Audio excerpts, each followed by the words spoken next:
I'm joined by Rania Abuzaid, who's been covering the Syrian story for Time magazine. She's in Istanbul, Turkey, where leaders of the anti-Assad opposition have set up headquarters. Rania, welcome back to the program. The Russians announced their arrival in Damascus and their intention to act as mediators. Has there been any response to that overture from the opposition in Turkey? Well, not officially, not at this point. However, it's the same thing. The opposition says that the Russian government is merely buying Assad more time for him to continue his killing spree across the country. We heard once again pledges by the Syrian president for reforms, and the Russian foreign minister was touting an upcoming constitutional referendum as some sort of measure of President Assad's willingness to enact those reforms. However, this is the same talk that we have been hearing for months, and according to all of these amateur videos and the quite gruesome images that we are seeing coming out of Syria, it hasn't changed what has effectively become a war zone across the country. Rania, is it significant that the tempo of operations against Syrian civilians didn't calm down at all during the Russian visit?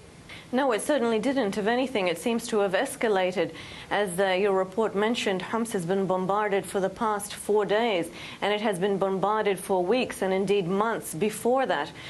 Syrian opposition members speak of horrific death tolls. I mean, we're talking about 50, 60, 70, sometimes 80 and higher, you know, death tolls of sometimes it hits the triple digits. So we are talking about what seems to be a killing field in Syria. There are reports coming out of Syria of overtures from the Russian delegation that would indicate they're trying to find a way out for Bashar al-Assad. Do they really still back his legitimacy at this point? Do they think he can hang on till 2014? Well, that's a question that everybody is trying to answer. I mean, at the end of the day, Russia's interests in Syria are strategic. They're not personal.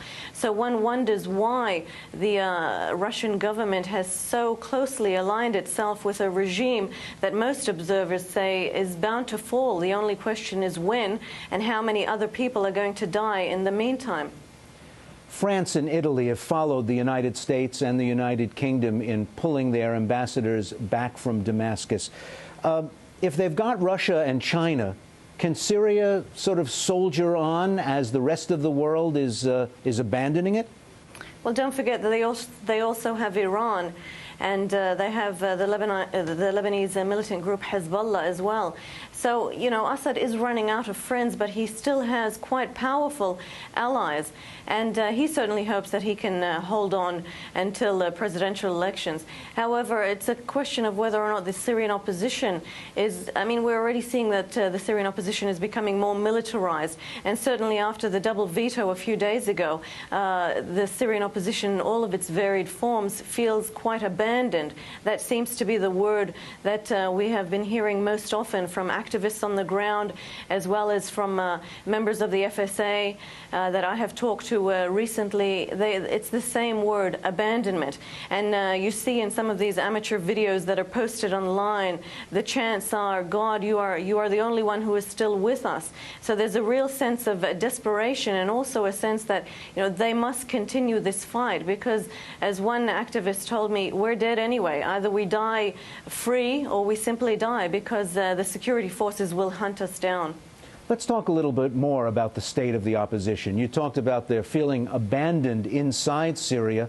What about outside the country as they use diplomatic efforts to try to consolidate the support from around the world? Are they succeeding? Are they seen as a logical next step in the other capitals of the world? First of all, I think they have to consolidate their own ranks. You know, the Syrian opposition is quite fragmented. The Syrian National Council has presented itself as the de facto opposition group, an umbrella group, if you like, but it has its own problems. You know, some people say that it has a very heavy Islamist tilt. Others say that it's mainly comprised of exiles who haven't set foot in Syria for many years, and that they don't speak for the men and women who are on the streets of Damascus and other cities, actually, like Homs and other areas in Syria, who are living under this bombardment and who are dying dying in the streets. So the Syrian opposition, in all of its varied forms, needs to get its own house in order, and that is a very serious concern because the people in the streets are demanding it, and certainly Western governments and others, Arab governments as well, are looking for more from the Syrian opposition. Rania Abu Zaid of Time magazine joined us from Istanbul. Thanks for talking to us. Thank you.